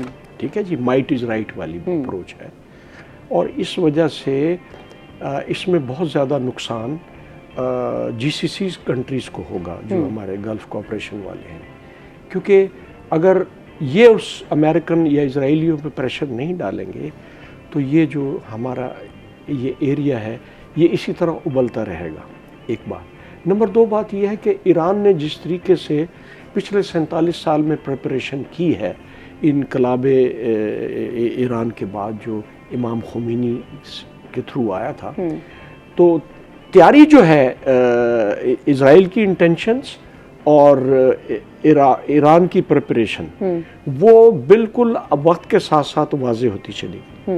अब इजराइल के जहन में ये है ग्रेटर इजराइल का, अच्छा, वो उनको बहुत सारी कामयाबी हो भी गई, क्योंकि उन ममालिक में जैसे इराक और मुख्तलिफ उनके गिरदोनवा में जो मुल्क हैं उनके अंदर पहले से उन्होंने स्पॉन्सर्ड गवर्नमेंट्स लगाई हुई थी। और सर, यहीं से हम दोबारा शुरू करते हैं नाजरीन। अभी हम चलते हैं अपनी वेदर अपडेट की तरफ, टुडे वेदर सेगमेंट। उस पे हमारे साथ हमारे रिपोर्टर हसन मलिक हैं, तो जानते हैं मौसम की सूरत हाल। जी हसन। बात की जाए तो मुल्तान शहर का मौसम जहाँ एक तरफ यकसर तब्दील होता हुआ दिखाई दे रहा है, तो वहीं दूसरी जानिब गर्मी की शिद्दत भी रोज़ाना की बुनियाद पर बढ़ती हुई दिखाई दे रही है और दर्जा हरारत तकरीबन 40 डिग्री सेंटीग्रेड से ऊपर जाता हुआ दिखाई दे रहा है। आज अगर शहर के कम से कम दर्जा हरारत की बात की जाए तो आज मुल्तान शहर का कम से कम दर्जा हरारत 26 डिग्री सेंटीग्रेड पर रिकॉर्ड किया गया, जबकि ज़्यादा से ज़्यादा दर्जा हरारत आज शहर और गिरदोनवा का 41 से 42 डिग्री सेंटीग्रेड तक जाने के इम्कान ज़ाहिर किए जा रहे हैं। हवा में नमी का तनासुब गर्मी की शिद्दत की वजह से और मौसम खुश्क होने की वजह से कदरे कम है, जो कि आज 40% तक रिकॉर्ड किया गया। जबकि अगर एयर क्वालिटी इंडेक्स की बात की जाए तो आज मुल्तान शहर में फ़िज़ाई आलूदगी भी सुबह सवेरे से बढ़ती हुई दिखाई दे रही है, जो कि 188 पॉइंट्स पर रिकॉर्ड किया गया और पाकिस्तान के फ़िज़ाई आलूदा तरीन शहरों में मुल्तान आज चौथे नंबर पर स्टैंड कर रहा है। आने वाले दिनों के हवाले से बात की जाए तो महकमा मौसमियात की जानिब से ये कहा जा रहा है कि आने वाले दिनों में मुल्तान शहर में गर्मी की शिद्दत बढ़ती हुई दिखाई देगी, लेकिन फ़िलहाल 24 और 25 अप्रैल को मुल्तान शहर में 2 रोज़ पर मुश्तमिल एक बारिशों का स्पेल होगा, जिसमें मौसम कुछ हद तक बेहतर रहता हुआ दिखाई देगा। और ये कहा जा रहा है कि वैसे तो बड़ा वीक और लाइट सा स्पेल है, लेकिन हल्की फुल्की बूंदाबांदी होने की वजह से और हवा चलने की वजह से मुल्तान शहर का मौसम कुछ हद तक बेहतर और खुशगवार रहता हुआ दिखाई देगा। 24 घंटों के हवाले से बात की जाए तो आइंदा 24 घंटों के दौरान मुल्तान शहर का मतला बिल्कुल साफ़ रहेगा, सूरज अपनी आबोताब से चमकता रहेगा, लेकिन इसी के साथ ही हल्की हवा चलने की वजह से मौसम कुछ हद तक बेहतर रहने के भी इम्कान ज़ाहिर किए जा रहे हैं। जी जी नाज़रीन, आपने सुनी है वेदर अपडेट। दूसरा ये कि मुल्तान में यकीनन गर्मी की शिद्दत में दिन ब दिन इजाफ़ा होता जा रहा है, और अगर मज़ीद बेहतर हो जाता है वेदर या बारिश की नवीद आती है तो डेफ़िनेटली मुल्तानियों के लिए तो बहुत खुशी का बायस होगी, क्योंकि मुल्तान में जिस तरह से गर्मी शिद्दत से बढ़ती जा रही है और अभी अप्रैल का मंथ है, इसमें इतनी ज़्यादा गर्मी हो रही है, तो सोचें आगे गर्मी कितनी ज़्यादा होगी। लेकिन मुल्तानी बाखूबी वाकिफ़ हैं कि किस तरह से गर्मी से निपटना है। तो अपना ख्याल रखें, ठंडे मशरूबात का इस्तेमाल करें। और अभी हम जानते हैं सब्जियों और फलों की कीमत। मार्केट से हमारे साथ मौजूद हैं राना सलमान। जी बिल्कुल, इस वक्त मुल्तान शहर में खुद साख्ता महंगाई करने वाले अनासर के खिलाफ जिला इंतजामिया कोई भी कार्रवाई करती हुई नजर नहीं आ रही, जिसकी वजह से शहरियों को महंगे दामों सब्जियां और फल जो है वो खरीदना पड़ रहे हैं। रोजाना की बुनियाद पर जारी होने वाली प्राइस लिस्ट वो महज एक सिर्फ कागज का टुकड़ा साबित हो रही है, और जिला इंतजामिया जो है वो प्राइस लिस्ट पर अमल दरामद नहीं करवा पा रही, जिसकी वजह से शहरी परेशान है। आज के सरकारी निरखों की बात करेंगे तो सरकारी निरखों में अदरक का रेट 280 है, लहसन देसी 110 है और लीमू चाइना 155 है, मगर मार्केट के अंदर अदरक जो है वो 400, देसी लहसन जो है वो 200 और लीमू देसी जो है वो भी 200 रुपए फी किलो जो फरोख्त हो रहा है। सरकारी निरखों में सब्ज मिर्च और प्याज जो है वो 40, टमाटर 35, आलू 18 रुपए फी किलो मुकर्रर किया गया, मगर मार्केट के अंदर इस वक्त हरी मिर्च जो है वो 100 है, प्याज 50 है, टमाटर 60 है और आलू जो है वो 20 रुपए फी किलो तक जो फरोख्त हो रहा है। मार्केट के अंदर इस वक्त देखा जाए तो भिंडी और करेला जो है वो 80 रुपए है, तोरी 50 और खीरा जो है वो 60 रुपए किलो तक जो फरोख्त हो रहा है। फलों की बात करेंगे तो फलों में इस वक्त अनार का रेट जो है सरकारी वो 590 रुपए है, लोकाट जो है वो 255 है और स्ट्रॉबेरी 275 रुपए उसका रेट मुख्तस किया गया, मगर मार्केट के अंदर अनार जो है वो 1200 रुपए, सेब और लोकाट जो है वो 400 और स्ट्रॉबेरी जो है वो 300 रुपए फी किलो तक जो फरोख्त हो रही है। सरकारी निरखों में अमरूद का रेट 130 है, पपीते का 235 है, खरबूजा 120 है और तरबूज 65 रुपए फी किलो मुकर्रर किया गया, मगर मार्केट के अंदर इस वक्त अमरूद 150 है, पपीता 250 है, तरबूज 80 और खरबूजा जो है वो 120 रुपए फी किलो तक जो फरोख्त हो रहा है। मार्केट में इस वक्त लोकाट 400 रुपए, शहतूत 150 रुपए किलो और जबकि केले जो है वो 120 रुपए फी दर्जन जो है वो फरोख्त हो रहे हैं। आज ब्रायलर चिकन के गोश्त की बात करेंगे तो वो 500 रुपए किलो है, जबकि अंडे जो है वो 240 रुपए फी दर्जन जो है वो मुकर्रर किए गए हैं। जिला इंतजामिया से गुजारिश की जाती है खुद साख्ता महंगाई करने वाले अनासर के खिलाफ सख्त से सख्त कार्रवाइयां करे, ताकि शहरी सस्ती म्यारी सब्जियां और फल जो है वो खरीद सके। जी नाजरीन, आपने फलों और कीमतों के फलों और सब्जियों के रेट जाने हैं। अभी हम कर्नल साहब से दोबारा बात कंटिन्यू करते हैं। सर, अच्छा, पहलगाम इशू पे भी थोड़ी सी रोशनी डालें। ये क्या वाक़या था, कैसे वाक़या हुआ, और जो इस वाक़ये को थोड़ा सा बताएं। इससे पहले कि मैं पहलगाम पे बात करूं, मौसमी हालात जो मैं सुन रहा था उसमें एक छोटा सा मुझे भी याद आया कि मैं लोगों को ये बताता चलूं आपके चैनल की विसासत से कि इस वक्त गंदम की कटाई हो रही है, थ्रेशर चल रहे हैं, कंबाइन हार्वेस्टर चल रहे हैं। जिन लोगों को सांस की तकलीफ है वो अपने मास्क का इस्तेमाल करें और एहतियात करें। दूसरी बात रही गर्मी की, भाई अगर आपने अच्छे आम खाने हैं तो गर्मी आना लाजमी है। अब आ जाए पहलगाम के ऊपर, तो पहलगाम एक ऐसा सेल्फ क्रिएटेड ड्रामा था जिसमें हिंदुस्तान को। सर, मैं आपको माजरत यहीं से रोकूंगी, मुझे ब्रेक के लिए कहा जा रहा है, फिर यहीं से कंटिन्यू करते हैं। नाजरीन, कोई बात नहीं, अभी हम जाते हैं छोटी सी ब्रेक पे, ब्रेक से वापस आते हैं तो फिर यहीं से कंटिन्यू करते हैं। वेलकम बैक नाजरीन, चलते हैं अपने बर्थडे सेगमेंट की जानिब।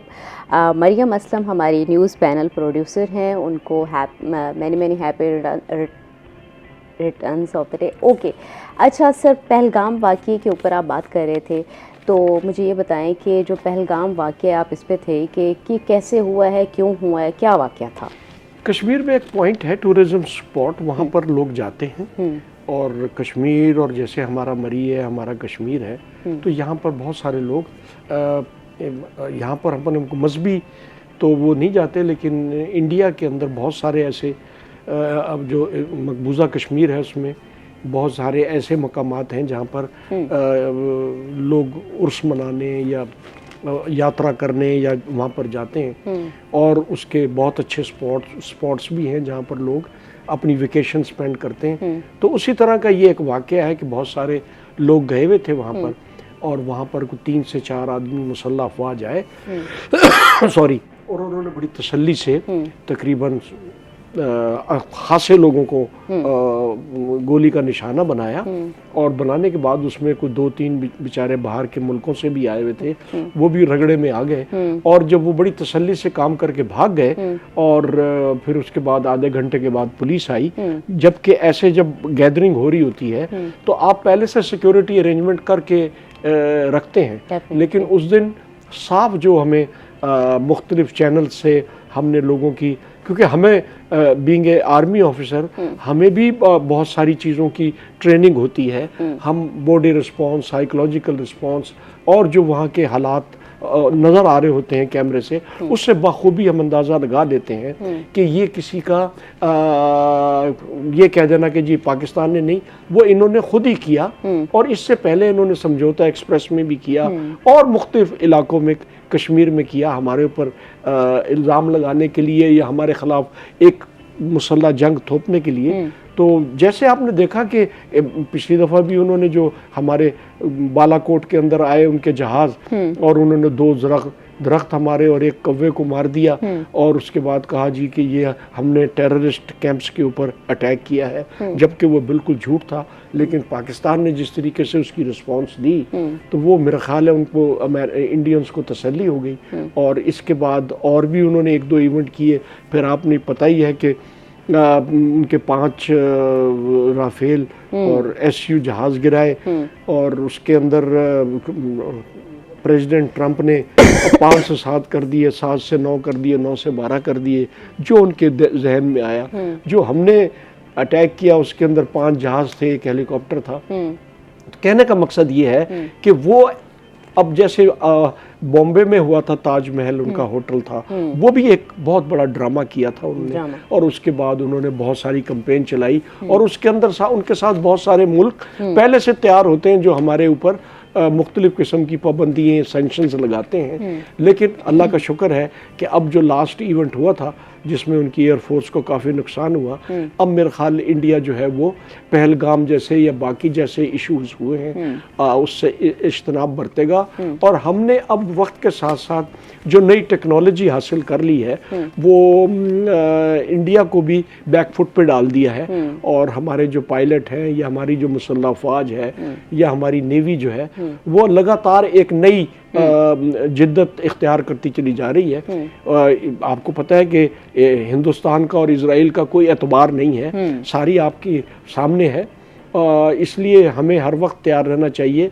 इंडिया किसी वक्त भी कोई और इस किस्म का ड्रामा कर सकता है कि जिसके ऊपर हमारे ऊपर इल्ज़ाम लगा सके, और वेस्टर्न कंट्रीज़ भी कुछ उनके साथ शामिल हो जाती हैं। लेकिन अल्लाह का शुक्र है कि जिस तरीके से हमने तमाम इवेंट्स का जवाब दिया है, अब मेरा ख्याल है इंडिया को तसल्ली होगी।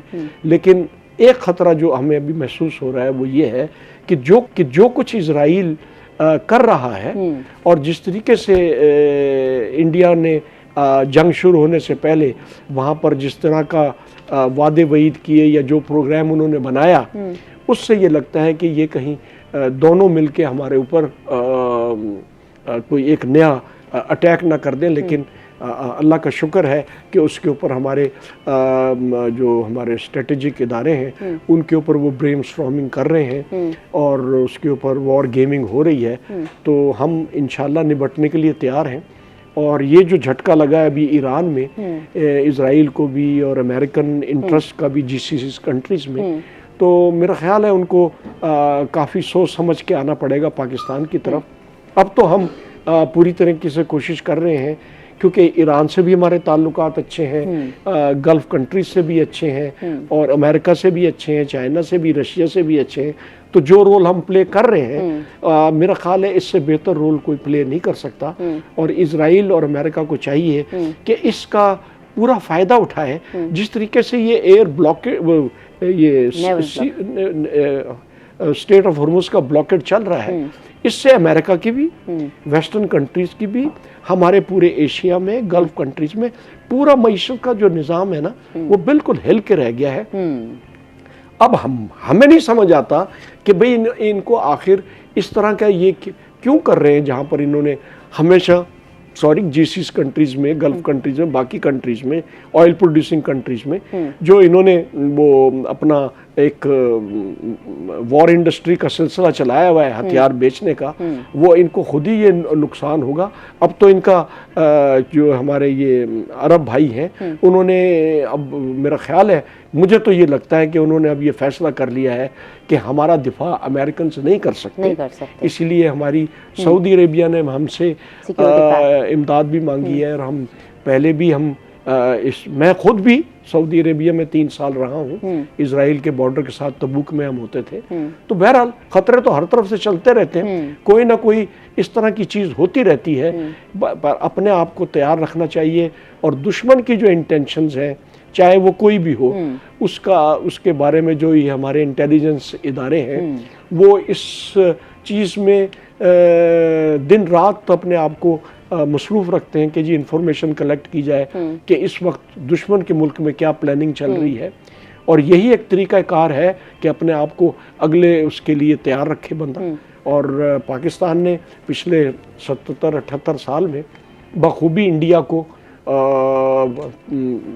देखा है, और जिस तरह की उनकी इंटेंशंस हैं, वो उसको अब हम बड़े इफ़ेक्टिव तरीके से आने वाले वक्तों में, बल्कि बहुत ख़तरनाक तरीके से हम उनको हैंडल करेंगे। ख़तरनाक तरीके से उनको हैंडल करेंगे। अच्छा सर, थोड़ा सा इस चीज़ पे भी आते हैं कि इंडिया में खासी, इंडिया के अंदर से ही तनकीद हो रही है कि पाकिस्तान एक इस सिचुएशन से गुज़रने के बाद डिप्लोमेसी में बड़ा अच्छा और बड़ा ज़बरदस्त रोल प्ले कर रहा है दुनिया में भी, और अमेरिका के साथ भी अच्छे ताल्लुकात चल रहे हैं। शशि थरूर और इस तरह के लोग अपनी ही हुकूमती जमातों को बहुत ज़्यादा तनकीद का निशाना बना रहे हैं। इसका मैं दो मुल्कों के साथ एनालिसिस करूँगा, बल्कि 3 मुल्कों के साथ। आप अमेरिका को देख लें, कितनी स्ट्राइक्स हो रही हैं इस जंग के लिए। इजराइल में देख लें, लोग बहुत बटे हुए हैं, ठीक है। इंडिया में भी जो ये हुकूमत RSS की चल रही है, वहाँ भी लोग अमन पसंद हैं सारे। हुकूमती कोई ऐसा प्लान बन जाता है या ऐसे इन्फ्लुएंस में आ जाते हैं कि सोसाइटी बड़ी डिवाइड हो जाती है। पहले इतना ज़्यादा डिवीजन नहीं थी एक मुल्क के अंदर लोगों के ख्यालात में, लेकिन जिस तरीके से ये 3 हुकूमतें हैं, इंडिया की इस वक्त मौजूदा, इजराइल की और अमेरिका की, उन्होंने, मेरा ख्याल है, अगर मैं एग्जेजरेट नहीं कर रहा था, 70% पॉपुलेशन इन तीनों मुल्कों की गवर्नमेंट के खिलाफ है। जो जिनको सही कहानी का पता नहीं है, या अपना उनका कोई जज्बा ऐसा है कि 30% लोग ऐसे होंगे जो इसको बगैर स्टडी किए हुए जज्बा हुब्बुल वतनी के तहत सपोर्ट कर रहे होंगे, अदरवाइज नहीं। और ये अपने लिए नुकसान कर रहे हैं, इसके आगे चल के इन्हीं गवर्नमेंट्स को नुकसान होगा। सॉरी, अमेरिका में तो बहुत ज़्यादा, आपको पता है, डेमोक्रेसी है, सेनेट के अंदर, कांग्रेस के अंदर, ये मुख्तलिफ जगहों पर जो जिस तरीके से लोग अपने ख्यालात का इजहार कर रहे हैं। और ये हमारे यूरोपियन यूनियन के अंदर आप देख लीजिए, जिस तरीके से स्पेन है, फ्रांस है और मुख्तलिफ ममालिक हैं। अमेरिका के ख़िलाफ़ पहले तो थोड़ा सा डिसिप्लिन के साथ या थोड़ा सा तकल्लुफ़ के साथ वो करते थे इनके ख़िलाफ़ बोला, लेकिन अब नहीं, ऐसी बात नहीं है। अब खुला के वो लोग अमेरिका की इस पॉलिसी को, इजराइल की इस पॉलिसी को, इंडिया की इस पॉलिसी को बिल्कुल एक्सेप्ट नहीं कर रहे। और आगे चल के इन्हीं तीनों हुकूमतों का बेड़ा गर्क होगा।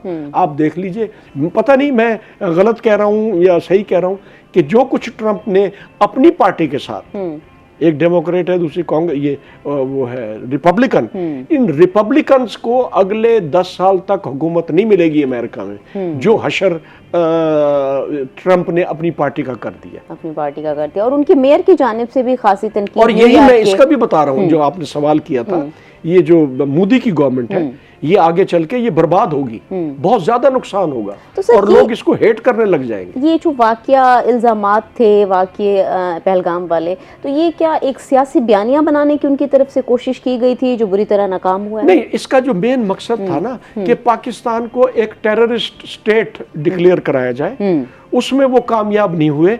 उसका कोई उन्होंने हमें वो नहीं दिया, सबूत नहीं दिया, क्योंकि पहलगाम जो है वो पाकिस्तानी बॉर्डर से 260 या 270 किलोमीटर दूर है। ओके, अब जितनी भी हमारी बड़ी पावर्स हैं, मैं किसी का नाम नहीं लूंगा, सब अपने अपने मफाद में दूसरों के मुल्कों में प्रॉक्सी वॉर करते हैं।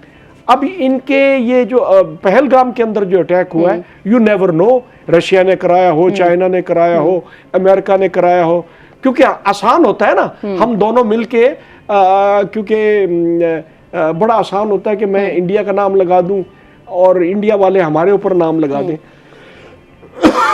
इस वजह से किसी भी प्रॉक्सी ग्रुप ने यहाँ पर ये अटैक कराया और बड़े आराम से कह दिया कि जी ये पाकिस्तान ने कराया है। जिस तरह अफगानिस्तान के साथ हमारे वो हो रहे, वहां तो हमें तो 100% प्रूफ दिए अफगान गवर्नमेंट को कि हमारे मुल्क में जो टेररिज्म हो रही है वो आपके लोग आ रहे हैं, ये सबूत है, ये लोग आए हैं, ये उनका ट्रैक है जहां जहां से वो गुजरे हैं और जिस जगह पर ठहरे और जो उनके फैसिलिटेटर हैं। तो कहने का मकसद ये है कि ये जो पहलगाम वाला जो कुछ भी हुआ ये उन्होंने खुद कराया था और हमें एक टेररिस्ट या इमेच्योर स्टेट डिक्लेयर कराने के लिए सारा ड्रामा किया गया था।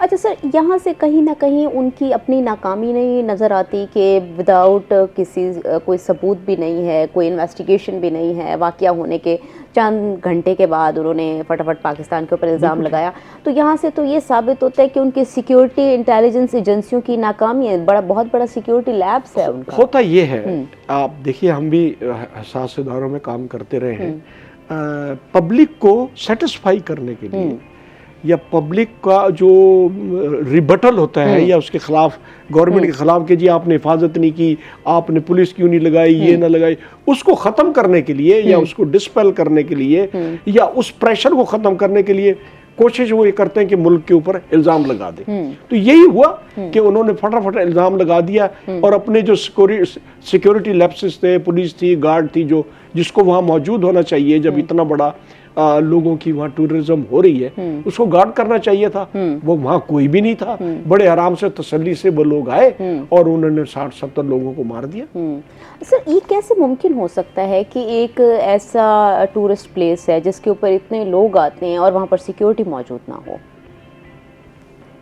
जब ड्रामा खुद करना हो तो सिक्योरिटी से कहते हैं जरा थोड़ा आज लेट उठना। ये एक अभी आप ये देखें कि मुख्तलिफ ईद उल मिलादुन नबी के, मुहर्रम के बड़े इवेंट्स हो रहे होते हैं मुल्तान में, तो बीइंग ए फौजी मैं अंदाजा लगा लेता हूं कि भाई आज थ्रेट है या नहीं है। उनके रवैये से, जिस तरीके से वो खड़े होते हैं, लोगों को हैंडल कर रहे होते हैं, जहां जहां पर वो उन्होंने ब्लॉकेड लगाया होता है, हमें पता चल जाता है कि नहीं कुछ भी नहीं होना, ये सिर्फ एक अपनी वो पूरी कर रहे हैं। इसी तरह मैं ये पहलगाम का भी आपको बता रहा था कि वो आराम से है, बाद में जब वो दौड़ के आए, जिस तरह से उन्होंने वो वेपन पकड़े हुए थे और ऐसे कैजुअली उधर भाग के जा रहे हैं, जी हम टेररिस्ट को पकड़ने जा रहे हैं, प्लीज। सर, कॉलर हमारे साथ लाइन पे हैं जी। अस्सलाम वालेकुम, कहाँ से बात कर रहे हैं और क्या सवाल है आपका? वालेकुम जी, मैं अहमद कमाल बोल रहा हूँ जी, मुल्तान से।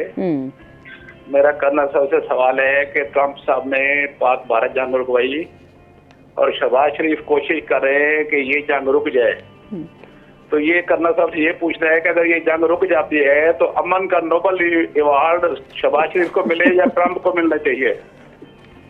जी, थैंक यू वेरी मच। आपका सवाल आ गया, हम जवाब लेते हैं जी। अब इस नोबल इनाम के हकदार 3 बंदे हो जाएंगे, एक शहबाज शरीफ हो जाएंगे, दूसरे ईरान के वजीर खारजा हो जाएंगे और तीसरे ट्रंप होंगे।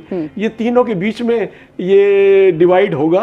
अल्लाह करे, हम तो दुआ करते हैं कि ये नोबल इनाम इन 3 शख्सियात को मिल जाए। तो इसमें आपका सवाल बहुत अच्छा है। ट्रंप तो बेचारा बहुत अरसे से कोशिश कर रहा है कि किसी ना किसी तरीके से नोबल इनाम मिल जाए, लेकिन एक तरफ इशारा करता है जंग शुरू करो, दूसरी तरफ इशारा कहता है मैं बंद कर रहा हूँ, तीसरे दिन कहता है कि जी आप इसका ब्लॉकेड ख़त्म करें, खुद ब्लॉकेड लगा देता है। इसलिए ये जो इनाम है ना, नोबल पीस अवार्ड, ये मेरा ख्याल है ट्रम्प खुद खराब कर रहे हैं। खुद ख़राब कर रहे हैं। नाजरीन, अभी हम जाते हैं एक छोटी सी ब्रेक पे, कहीं मत जाइएगा, हमारे साथ रहिएगा, हम लेते हैं छोटी सी ब्रेक। वेलकम बैक नाजरीन, हम पहलगाम इशू के ऊपर बात कर रहे थे, हमारे साथ कर्नल बाकिर मौजूद हैं। अच्छा सर, कहीं ना कहीं इंडिया में ये तासुर भी मिलता है कि वहाँ पे ये बयानिया बिकता है, जैसे इलेक्शन करीब आते हैं कोई ना कोई वाक़या हो जाता है और इल्ज़ाम पाकिस्तान के ऊपर लग जाता है या जंग चला दी जाती है, छोटी मोटी कार्रवाई कर दी जाती हैं। देखिए, बिल्कुल चलता था, लेकिन जो मीडिया की अवेयरनेस है, अगर आप उसको देखें तो अब वो वाली बात नहीं रही। अच्छा, जो इंडियन चैनल एक सेंसलेस किस्म का वो कर रहे हैं, प्रोपेगेंडा या बयानिया बना रहे हैं, वो लोग उसको कैरी नहीं कर रहे अब। क्योंकि आप ये देखें कि एक चैनल के ऊपर मैं देख रहा था इंडिया के कि उन्होंने वो चीज़ें तोड़नी शुरू कर दी गुस्से में। तो इट वाज ऑल फॉलोअर्स को अट्रैक्ट करने के लिए किया था। तो ये ना समझे कि इंडिया के हमसे ज़्यादा पढ़े लिखे समझदार लोग हैं, उनकी एजुकेशन लेवल भी अच्छा है, तो वो इस तरह बेवकूफ़ नहीं बना सकते। लेकिन जाहिर है गवर्नमेंट का प्रेशर होता है, गवर्नमेंट की पॉलिसी होती है, और बहुत सारे चैनल ऐसे इंडिया में विच आर फंडेड और स्पॉन्सर्ड बाय, उनको तो सुबह पाकिस्तान और शाम दोपहर को पाकिस्तान और शाम को पाकिस्तान दिया जाता है, बस उसी हिसाब से करते हैं। लेकिन पब्लिक अब आने वाले इलेक्शन में, हाँ अगर फ्रॉड हो रहे हों तो वो और बात है, अदरवाइज पब्लिक इस गवर्नमेंट को दोबारा इलेक्ट नहीं करेगी। ये चीज़ आपको जहन नशीन, और यही इजराइल में भी होगा और यही अमेरिका में भी होगा। क्योंकि इन तीनों ने एक ही पैटर्न इख्तियार किया हुआ है। मीडिया, अब देखिए अमेरिका में कितना जो प्रेसिडेंट ट्रम्प है वो कितना स्नब करते हैं मीडिया को। उधर तो ब्लैकआउट है इजराइल में, लेकिन इंडिया की आप बात कर रही थी, वहां पर अब वो आसानी नहीं होगी कि जी उसकी बेस के ऊपर कोई टेररिज्म एक्ट करा दिया और वो इलेक्शन जीत गए। नो, अब नहीं चलेगा ये, अब नहीं चलेगा। हमारे साथ रज़ा खरल, हेड ऑफ रोही, हमारे साथ मौजूद हैं कॉल पर, उनसे हम करते हैं बात और उनसे वाकया ये डिस्कस करते हैं। सर अस्सलाम वालेकुम, कैसे हैं सर आप? मैं ठीक हूँ, बिल्कुल खैरियत, आप सुनाएं? मैं बिल्कुल ठीक हूँ।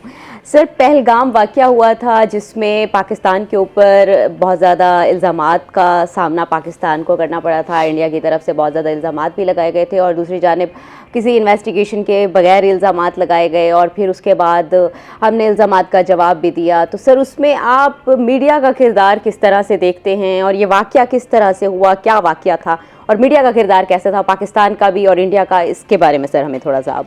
इसमें ना दो चीजें ज़हन में रखनी चाहिए। एक तो मिनिस्ट्री ऑफ फॉरेन अफेयर्स ने मुसलसल एक स्टांस हमारे मिनिस्ट्री ऑफ फॉरेन अफेयर्स ने रखा और बार बार इंडिया को कहा कि आप थर्ड पार्टी से आप इसको इन्वेस्टिगेट कर लें, इसकी तफ्तीश करवा लें किसी तीसरी पार्टी से, अगर आपको पाकिस्तान पे यकीन नहीं है। लेकिन इंडिया ने कभी भी इस तरफ कबूलियत नहीं की है। और दूसरा, वजीर दिफा ख्वाजा आसिफ ने अपने बयान में उस वक्त ही कहा था कि इंडिया का ये फॉल्स फ्लैग लगता है और अगर इंडिया अपने पॉइंट ऑफ व्यू में ठीक है तो फिर उसे इंटरनेशनल फोरम पे जाना चाहिए और वहां पे अपने इस पॉइंट ऑफ व्यू को इसको साबित करना चाहिए। लेकिन इंडिया इन दोनों मुतालबात या इन दोनों जो नुक्ते हैं इन पे बिल्कुल भागता रहा है, फरार अख्तियार करता रहा है तब से लेकर अब तक। तो ये इंडिया का खुद का बनाया हुआ ये एक वाक़या था। उसके आड़ में उन्होंने पाकिस्तान पर अटैक करना था और बिल्कुल उसी तरह हुआ, लेकिन पाकिस्तान पर अटैक उनके लिए फिर वो कैटन के टर्न वाला साबित नहीं हुआ है, बल्कि उनको हार्ड नट टू क्रैक बन गया।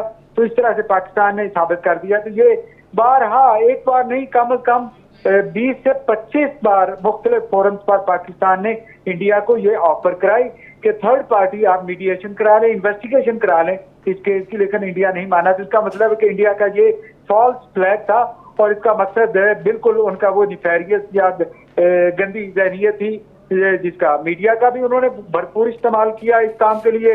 और इंडिया का चूंकि मीडिया बहुत ज्यादा है पाकिस्तान की निस्बत, लेकिन वो ज्यादा देर उनका झूठ चल नहीं सका और पूरी दुनिया ने पाकिस्तान के नैरेटिव को खरीदा, जबकि इंडिया के नैरेटिव को उन्होंने रिजेक्ट कर दिया।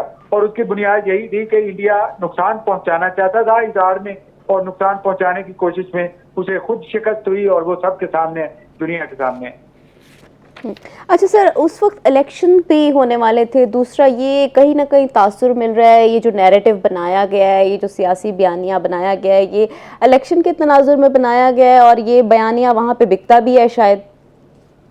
बिल्कुल ऐसा ही है कि जो नफरत अंगेज तकरीरें हुई भारत की हुक्मरान जमात की जानिब से, उनके लीडरान ने की, उनको सामने रखें। तो बिहार में इलेक्शन उन दिनों होने वाले थे, और उसमें रिजल्ट लेने के लिए और हिंदुत्व के फरोग के लिए उन्होंने ये सारा काम किया था, और उसको साबित भी हो गया, क्योंकि उसके बाद उस पर वो कायम नहीं रहे। आप ये देखिए कि अब वो नफरतें वगैरह वो सारी जो उस वक्त मुसलसल ताबड़तोड़ हमले मीडिया के जरिए हो रहे थे, अब वो कहाँ गए? अब वो गौरव आर्या और बहुत सारे दूसरे जो हिंदुस्तान के कह लें कि वो बड़बोले थे, वो सारे उन्हें मुंह की खानी पड़ी है। और बारहा उन्होंने एतराफ किया है कि पाकिस्तान ने अपना मौक़िफ़ साबित किया है, और हमें और हमारे सिस्टम, हमारे निज़ाम ने वो जवाब नहीं दिया जिसकी बात हम कर रहे थे। तो इसलिए ये जो वाक़यात होते हैं, ये बाज़ दफ़ा वक्ती अंदरूनी सियासत को चमकाने के लिए, वक्ती इंतखाबी सियासत में कामयाबी हासिल करने के लिए, और स्विंग वोटर्स को अपनी मर्जी में करने के लिए, और हिंदुत्व के फरोग के लिए इंडिया ने किया है। और उसका नुकसान इंडिया को ही हुआ है कि इंडिया की सोसाइटी बहुत ज्यादा पोलराइज्ड हो चुकी है, और उसका इजहार मुख्तलिफ रियासतों में, मुख्तलिफ मकामात पर, मुख्तलिफ शहरों में वक्तन फक्तन होता रहता है। हत्ता कि अभी चंद दिन पहले हिंदुस्तान के क्रिकेटर मोहम्मद शामी की बहन के साथ जो वाकया पेश आया, वो भी उस बात की निशानदही करता है कि मोदी ने जो तकरीरें की, और जिन तकरीरों और मोदी के हम नवाओं ने जिस तरह की बयानबाजी की और जिस तरह की नस्ल तैयार की है, उस नस्ल ने इंडिया में अब नफरत के बीज इतने ज्यादा बो दिए हैं कि वहाँ पे मुसलमानों के लिए बाज़ दफा मुश्किलात पेश आ रही होती हैं। मुख्तलिफ शहरों में, मुख्तलिफ इलाकों में वहाँ पे हिंदुत्व के पुरतशद्दद लोग जो है वो मुसलमानों पर हमले भी करते हैं। अच्छा सर, बैनुल-अक़वामी सतह पर पाकिस्तान अपना मौक़िफ़ मजबूत बनाने के लिए कौन सी सफारती हिकमत अमली अपनाए? जो बार बार हमारे ऊपर दहशतगर्दी के इल्ज़ामात लगाए जाते हैं, इस तरह के इल्ज़ामात का हमें सामना भारत की तरफ से लगाए जाते हैं हमें। हालांकि दहशतगर्दी का सामना पाकिस्तान को रहा है, और वो भारत की जानिब से रहा है। बलूचिस्तान बिल्कुल सामने एक बहुत बड़ी एग्जाम्पल है, जिसमें हम देखते हैं कि आए दिन कोई ना कोई वाक़या हो रहा है, और उस वाक़े के पीछे जब हम इन्वेस्टिगेशन करते हैं तो भारत निकलता है। तो सर, इसमें हमें क्या मज़ीद करना चाहिए कि पाकिस्तान को बैनुल-अक़वामी सतह पर जाकर के अपना मौक़िफ़ मजबूत भी कर सकें, और दुनिया को बता सकें कि इस घिनौने चेहरे के पीछे बेसिकली भारत है?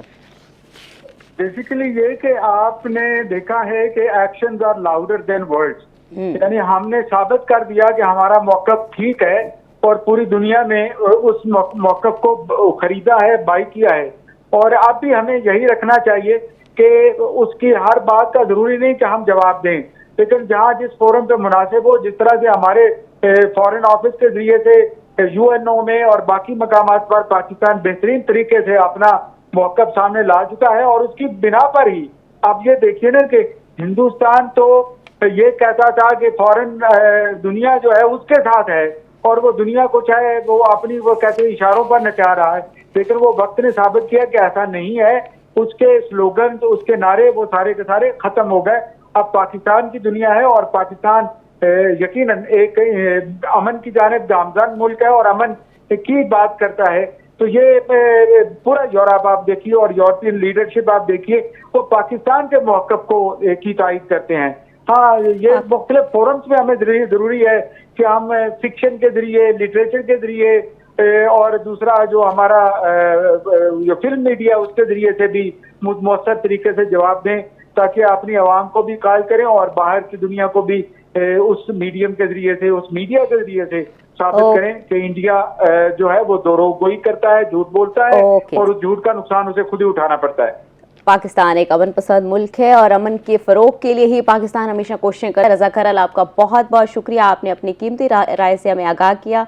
नाज़रीन, अभी हम जाते हैं एक छोटी सी ब्रेक पे, ब्रेक से वापस आते हैं तो गुफ्तगू को यहीं से कंटिन्यू करेंगे। वेलकम बैक नाज़रीन, चलते हैं अपने बर्थडे सेगमेंट की जानिब। हमारे साथ Mariam Aslam news panel producer जो हैं, उनकी आज बर्थडे है। Many happy returns of the day. बहुत बहुत आपको बर्थडे की मुबारक हो और अल्लाह ताला आपको खुश रखे, बहुत सारी आपके लिए आसानियाँ पैदा हों।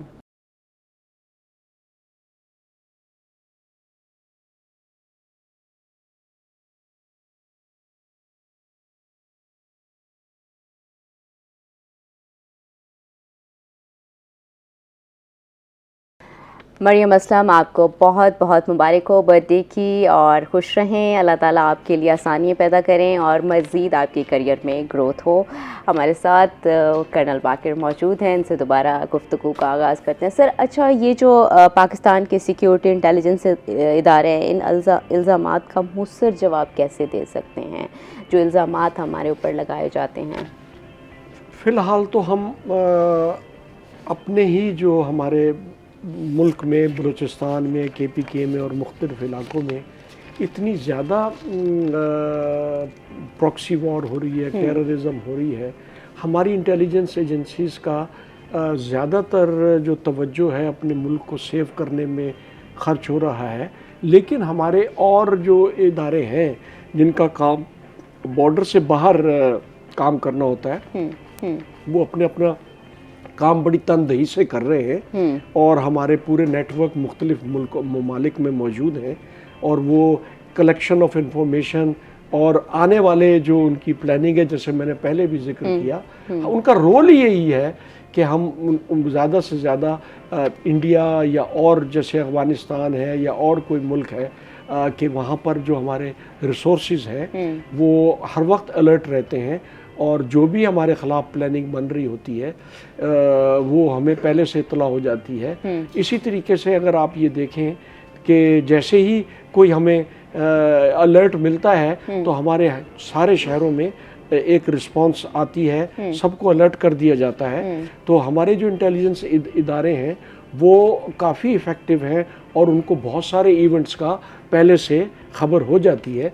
और अब तो वैसे भी बड़ा चैलेंजिंग है और वो अंदर भी, अंदरूने मुल्क भी और बैरून मुल्क भी, हम चारों तरफ बहुत अलर्ट हैं। और उसके अंदर हम अब हमने बहुत सारी रीऑर्गेनाइजेशन भी की है, अपने हमने दस्ते भी बढ़ाए हैं और वो मुख्तलिफ क्या नाम है इश्यूज़ को या मुख्तलिफ पॉकेट्स को या मुख्तलिफ ममालिक को जो मुख्तलिफ तरीके से इन्वॉल्व होते हैं हमारे उसके अंदर क्या नाम है टेररिज्म के अंदर, उनको हम बखूबी निपट रहे हैं। लेकिन फिर भी मैं बार बार ये कहूँगा कि जितना मर्जी आप काम कर लें, अगर इंटरनेशनल एजेंसीज इंडिया के साथ मिल जाए, फॉर एग्जांपल इंडिया के साथ अफगानिस्तान मिल जाए, इजराइल मिल जाए या कोई और मिल जाए, तो जाहिर है हम एक मुल्क हैं, वो 3-4 मुल्क हैं, उनके रिसोर्सेज ज़्यादा हैं, तो वो कहीं ना कहीं कामयाबी हासिल कर लेते हैं। लेकिन